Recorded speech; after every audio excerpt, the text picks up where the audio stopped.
ভারতীয় সংবাদ মাধ্যম দ্য প্রিন্টের খবরে বলা হয়েছে, আওয়ামী লীগ নেতাকর্মী ও সমর্থকদের উদ্দেশ্যে বার্তা পাঠিয়েছেন শেখ হাসিনা।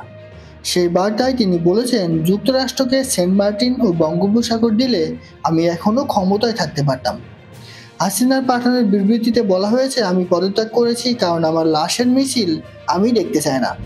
তারা শিক্ষার্থীদের লাশের ওপর দিয়ে ক্ষমতায় আসতে চেয়েছিল, কিন্তু আমি তার অনুমতি দেয়নি।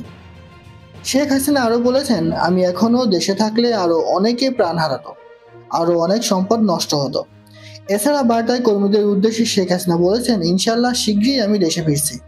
এই পরাজয় আমার, কিন্তু এই বিজয় জনগণের। তিনি আরো বলেছেন, আমি নিজেকে সরিয়ে নিয়েছি, আমি আপনাদের বিজয়ের মাধ্যমে এসেছি। আপনারা আমার শক্তি ছিলেন, এরপর আপনারা আমায় চাননি, আমি সরে গেছি এবং পদত্যাগ করেছি। দ্য প্রিন্ট বলছে, আগামী সপ্তাহে ভারতীয় সংবাদ মাধ্যমে হাসিনা ভাষণ দেবেন বলে ধারণা করা হচ্ছে। শেখ হাসিনা আরো বলেন, আমার কর্মীরা সেখানে যারা আছেন কেউ মনোবল হারাবেন না, আওয়ামী লীগ আবার দাঁড়িয়ে উঠবে। এছাড়া আমার ভাষণ বিকৃত করা হয়েছে বলে অভিযোগ করেছেন শেখ হাসিনা। তিনি বলেছেন, আমি আমার তরুণ শিক্ষার্থীদের আবার বলতে চাই, আমি কখনোই তোমাদের রাজাকার বলিনি, আমার কথা বিকৃতি করা হয়েছে।